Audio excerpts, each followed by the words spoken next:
जय श्री कृष्णा दोस्तों, राधे राधे। आप सभी को शिवरात्रि की बहुत बहुत शुभकामनाएं। आज सावन मास की शिवरात्रि है। इसी सावन शिवरात्रि के लिए कई दिन पहले से ही कावड़ यात्रा शुरू हो जाती है। आज यह शुभ दिन आ चुका है और आज सभी कावड़ यात्री आकर भगवान शिव का गंगा जल से अभिषेक करेंगे। आज हम सभी भक्तजन भगवान की प्रिय शिवरात्रि की कथा सुनेंगे। यह कथा बड़ी ही पुण्य फलदायी है। आइए इस कथा को सुनकर हम प्रभु की कृपा को प्राप्त करते हैं। तो बोलिए भगवान शिव शंकर की जय हो। सूत जी बोले, हे मुनियों, अब मैं आपको भगवान शिव की उपासना की एक कथा बताता हूँ। यह कथा एक बार ब्रह्मा जी ने देवर्षि नारद जी को सुनाई थी। ब्रह्मा जी ने कहा, हे देवर्षि नारद, एक बार मैंने विष्णु जी एवं देवी लक्ष्मी जी ने मिलकर भगवान शिव का पूजन किया, जिसके फल स्वरूप हमारी सभी कामनाएं पूरी हुईं।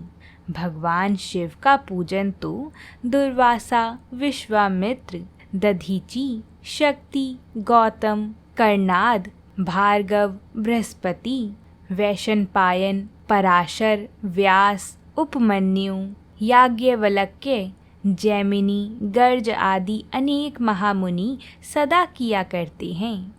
यही नहीं, शौनक अतिथि एवं देवराज इंद्र, बसु, साध्य, गंधर्व, किन्नर आदि देवता ही नहीं, हिरण्यकशिपु, हिरण्याक्ष, बाणासुर आदि महादानव भी त्रिलोकीनाथ भगवान शिव की भक्ति में मग्न रहते हैं। वासुकी, शेष, तक्षक, गरुड़ आदि पक्षी गण भी शिव जी के परम भक्त हैं और उनका पूजन करते हैं। सूर्य, चंद्रमा, शंभुव राजा मनु, उत्तानपाद, ध्रुव, ऋषभ, भरत आदि अनेक गणमायन, कीर्ति प्राप्त महाराज और सम्राट भी शिवजी के परम भक्त हुए हैं।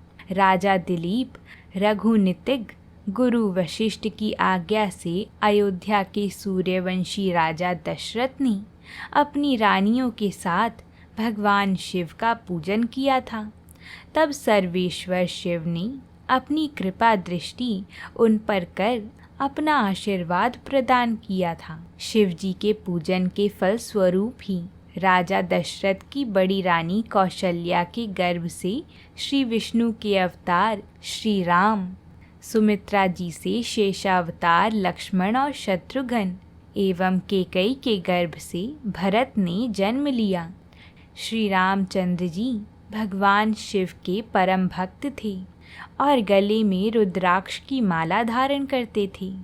महर्षि वशिष्ठ जी ने अपनी तपस्या के बल से सुदुमन को पुत्र प्राप्त होने का वरदान प्रदान किया था। एक दिन सुदुमन घूमते घूमते उस वन में पहुंच गई, जहां पहुंचकर प्रत्येक पुरुष स्त्री हो जाता था। ऐसा भगवान शिव के पार्वती जी को दिए गए वरदान के कारण होता था। उस वन में पहुंचकर सुदुम्न भी स्त्री बन गई। स्त्री भाव को प्राप्त हो जाने के कारण वह बहुत दुखी थी। तब उन्होंने भक्ति भाव से भगवान शिव की आराधना की। उन्होंने शिव जी का पार्थिव लिंग स्थापित किया और उसका पूजन करके आराधना आरंभ कर दी। शिव जी ने प्रसन्न होकर उनके दुख को दूर किया। शिव जी की कृपा से सुदुम्न एक माह पुरुष और एक माह स्त्री बन जाते थे। कुछ समय पश्चात उन्होंने वन में जाकर शिव जी की घोर तपस्या की। तब भगवान शिव की कृपा से उन्हें शिव भक्ति द्वारा मोक्ष की प्राप्ति हुई। इसी प्रकार श्री विष्णु जी के अवतार श्री कृष्ण ने त्रिलोकीनाथ भगवान शिव की बद्रीगिरी नामक पर्वत पर 7 महीने तक अखंड तपस्या कर उन्हें प्रसन्न किया था। देवाधिदेव महादेव जी ने उन पर अपनी कृपा की जिसके फल स्वरूप श्री कृष्ण जी ने पूरे ब्रह्मांड को अपने वश में कर लिया था। यही नहीं, उन्होंने अनेक राक्षसों एवं दैत्यों का संहार भी किया था। इस संसार में वे गुरु के रूप में पूजित हुए। श्री कृष्ण के वंश में उत्पन्न प्रद्युम्न और सांब भी भगवान शिव के परम भक्त हुए। मुनियों, भक्त वत्सल कल्याणकारी भगवान शिव की आराधना में देवता, ऋषि, मुनि, मनुष्य और राक्षस भी सदा तत्पर रहते हैं। शिव जी के भक्तों की गणना असंभव है। ऋषि बोले, हे महामुनि सूत जी, जिस व्रत के करने से त्रिलोकीनाथ कल्याणकारी भगवान शिव प्रसन्न होते हैं, वह व्रत हमें सुनाइए। तब ऋषियों के प्रश्न को सुनकर सूत जी बोले, हे ऋषिगणों, पूर्व काल में एक बार माता पार्वती ने भगवान शिव से यह प्रश्न किया कि हे स्वामी, किस विधि एवं व्रत से संतुष्ट होकर आप अपने भक्तों को भोग और मोक्ष प्रदान करते हैं। तब सर्वेश्वर शिव बोले, हे देवी, मुझे प्रसन्न करने एवं भोग मोक्ष प्राप्त करने के लिए तो अनेकों व्रत हैं। वेदों को जानने वाले उत्तम महर्षि 10 उपवासों को अधिक महत्वपूर्ण मानते हैं। इन व्रतों का विधि विधान मैं आपको बताता हूँ। प्रत्येक महीने की अष्टमी को व्रत करें तथा रात के समय ही व्रत को खोलकर भोजन ग्रहण करें, परंतु कालाष्टमी पर रात में भी भोजन ना करें। दिन के समय व्रत रखकर मेरा पूजन करें और रात्रि के समय भोजन लें। शुक्ल पक्ष की एकादशी को रात में भी भोजन ना करें। इसी प्रकार शुक्ल पक्ष की त्रयोदशी में रात को भोजन करें, परंतु कृष्ण पक्ष की त्रयोदशी पर रात में भी भोजन ना करें। इन सभी व्रतों में शिवरात्रि का व्रत सर्वोत्तम माना गया है। इस दिन प्रातः काल जल्दी जागें। नित्य कर्म करने के पश्चात शिव मंदिर में जाकर विधि पूर्वक भगवान शिव का पूजन करने के पश्चात उनसे प्रार्थना करें कि हे नीलकंठ महाराज, मैं आज इस शिवरात्रि के उत्तम व्रत को धारण कर रहा हूँ। आपसे मेरी कामना है कि आप मेरे व्रत को निर्विघ्न पूर्ण करें। काम, क्रोध, शत्रु आदि मेरा कुछ ना बिगाड़ सकें। भगवान, आप सदा मेरी रक्षा करें। इस प्रकार संकल्प लें। तत्पश्चात रात होने पर पूजन की सभी सामग्री को एकत्रित कर ऐसे शिव मंदिर में जाएं जहां शिवलिंग की प्रतिष्ठा शास्त्रों के अनुसार की गई हो। शरीर को स्नान से शुद्ध करके स्वच्छ वस्त्र पहनकर आसन पर बैठकर भगवान शिव का पूजन करें। 108 बार शिव मंत्र का उच्चारण करते हुए जलधारा शिव जी को अर्पित करें। इसी जलधारा से अर्पित की गई वस्तुओं को नीचे उतारें। उसके बाद गुरु मंत्र का जाप करते हुए शिव जी को काले तिल चढ़ाएं। भव, शर्व, रुद्र, पशुपति, उग्र भीम, महान भीम, ईशान नामक 8 शिव नामों का उच्चारण करते हुए कमल और कनेरे के फूल शिव जी पर चढ़ाएं। फिर धूप, दीप और नैवेद्य अर्पित कर उन्हें नमस्कार करें। जप हो जाने पर धेनु मुद्रा दिखाकर जल से उसका तर्पण करें। तत्पश्चात विधि पूर्वक विसर्जन करें। इस प्रकार रात्रि के पहले पहर में पूजन करें। रात्रि का दूसरा प्रहर होने पर पुनः शिवलिंग पर गंध, पुष्प आदि द्रव्यों द्वारा सर्वेश्वर शिव का पूजन करें। 216 शिव मंत्र का जप करते हुए पार्थिव लिंग पर जलधारा चढ़ाएं। तिल, जौ, चावल, बेलपत्र, अर्घ, बिजोर आदि वस्तुओं से पूजन करना चाहिए। तत्पश्चात खीर का नैवेद्य अर्पित करें तथा पुनः शिव मंत्र का जाप करें। ब्राह्मणों को भोजन कराएं और संकल्प करें। फल और फूल अर्पित कर उसका विसर्जन करें। तीसरे पहर में ही विधि विधान से पूजन करें, परंतु इस पहर में जौ की जगह गेहूं और आक के फूलों से पूजन करें। पूजन के पश्चात कपूर से आरती करें। अर्घ्य के रूप में अनार अर्पित करें। फिर ब्राह्मण को भोजन कराएं और संकल्प लें। चौथा प्रहर आरंभ होने पर शिवजी का आवाहन करके उड़द, कंगनी, मूंग व 7 धातुओं शंख, फूल एवं बिल्व आदि को मंत्र जाप करते हुए अर्पित करें। तत्पश्चात केले एवं अन्य फल मिष्ठान अर्पित करें और जप करें। फिर सामर्थ्य के अनुसार ब्राह्मणों को भोजन कराने का संकल्प करें। सूर्योदय तक उत्सव करें। फिर स्नान करके भगवान शिव का पूजन करें। तत्पश्चात संकल्प किए हुए ब्राह्मणों को बुलाकर भोजन कराएं। फिर शिवजी से प्रार्थना करें, हे दया निधान, कृपा निधान, देवाधिदेव भगवान शिव, मैंने जानी अनजानी आपकी भक्ति में तत्पर होकर आपका व्रत और पूजन किया है। आप मुझ पर कृपा करना, इस पूजन को स्वीकार करना। हे प्रभु, मैं चाहे जहाँ भी रहूं, मेरी भक्ति सदा आप में रहे।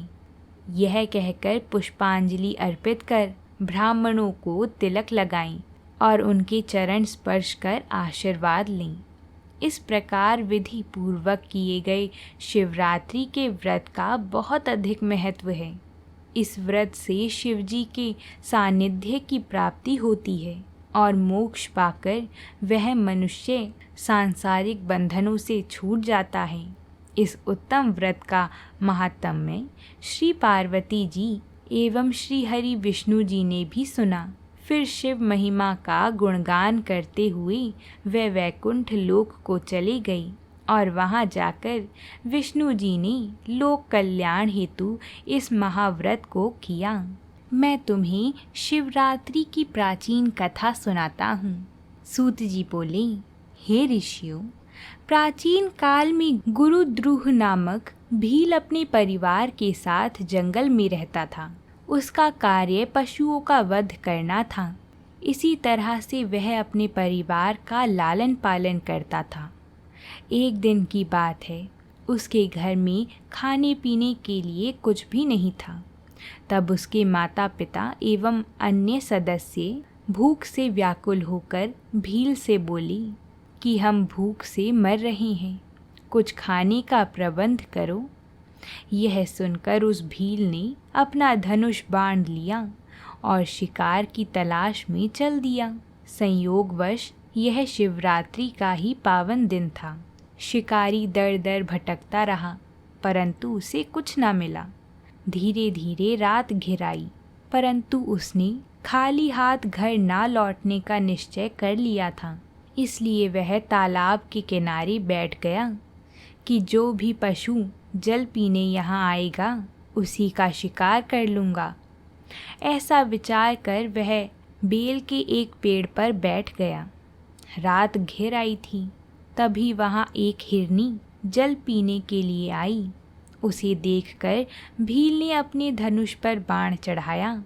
उसी समय ओस में भीगे कुछ बेल के पत्ते वहाँ स्थित शिवजी के ज्योतिर्लिंग पर गिरे, जिससे भील द्वारा प्रथम पहर की पूजा पूरी हो गई और भील के पापों का नाश हो गया। उधर भील के धनुष की टंकार से हिरनी सब कुछ जान गई। वह उस भील से प्रार्थना करने लगी, हे भील, आप मेरा वध करना चाहते हैं, मुझे मारकर अपनी भूख मिटाना चाहते हैं। यदि ऐसा करने से आपका दुख दूर होता है तो मैं मरने के लिए तैयार हूँ, परंतु आप थोड़ी देर रुक जाएं। मेरे बच्चे अकेले हैं, मैं उन्हें अपनी बहन के पास छोड़ आती हूँ। तब भील को विश्वास दिलाकर वह हिरनी वहाँ से चली गई और भील उसके इंतज़ार में जागता रहा, इसलिए उसे जागरण का फल भी मिल गया। कुछ देर पश्चात उस हिरनी की बहन उसे ढूंढते हुए वहाँ पहुँची।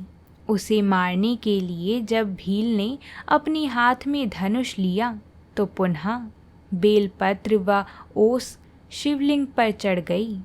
इस प्रकार दूसरे पहर का भी पूजन हो गया। परंतु उस हिरनी ने भी भील से प्रार्थना की कि मैं पहले अपने बच्चों को दिखाऊं, तब तुम मुझे मारना।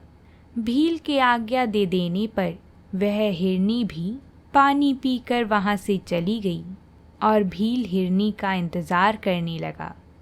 इस प्रकार जागरण करते हुए रात का दूसरा पहर भी बीत गया। जैसे ही रात्रि का तीसरा पहर आरंभ हुआ, एक मोटा हिरन पानी पीने हेतु उस तालाब पर आया। उसे देखकर भील ने जैसे ही अपने धनुष पर बाण चढ़ाया, वह हिरन डर गया। उसी समय ओस रूपी जल एवं बेलपत्र पुनः शिवलिंग पर गिरे, जिससे तीसरे पहर का पूजन संपन्न हुआ। वह हिरन भी शीघ्र लौटने का वादा करके अपने बच्चों को समझाने के लिए चला गया और भील उसके इंतजार में जागता रहा।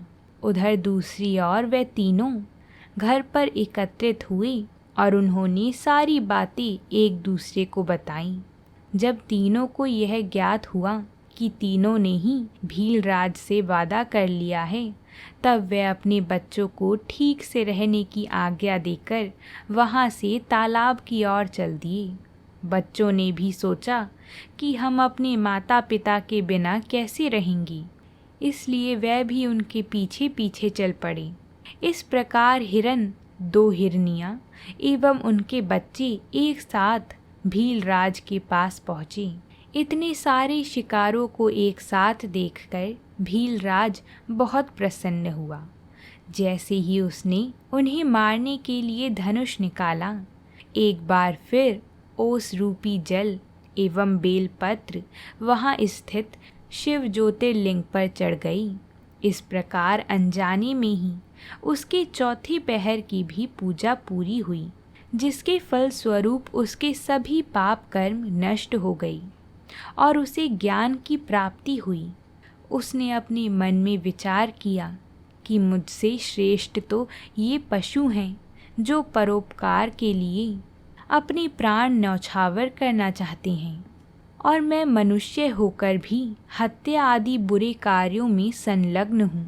ऐसा विचार कर भील बोला, हे मृग मृगियों, तुम धन्य हो, तुम्हारा जीवन सफल है। तुम जाओ और प्रसन्नतापूर्वक निवास करो, मैं तुम्हें नहीं मारूंगा। भील के इतना कहते ही भगवान शिव ज्योतिर्लिंग से प्रकट हो गए।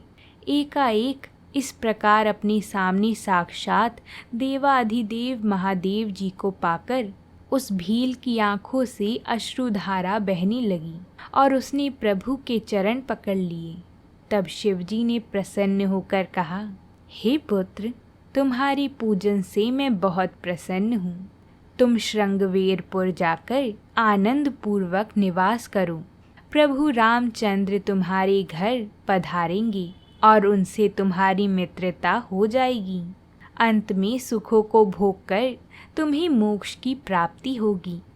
यह कहकर शिवजी वहां से अंतर्ध्यान हो गए। हे ऋषियों, इस प्रकार एक पापी व्याध से अनजाने में हुए शिव चतुर्थी व्रत से उसे भोग और मोक्ष की प्राप्ति हुई।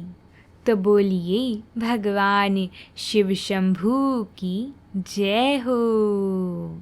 आप सभी को ये कथा पसंद आई हो तो वीडियो को लाइक ज़रूर करें और चैनल को सब्सक्राइब ज़रूर करें, क्योंकि हम आप सभी के लिए ऐसी ही कथाएं लाते रहते हैं। कमेंट में हर हर महादेव ज़रूर लिखें। तो अब हम आपसे कल मिलते हैं एक नई कथा के साथ। तब तक के लिए प्रेम से बोलिए ओम नमः शिवाय।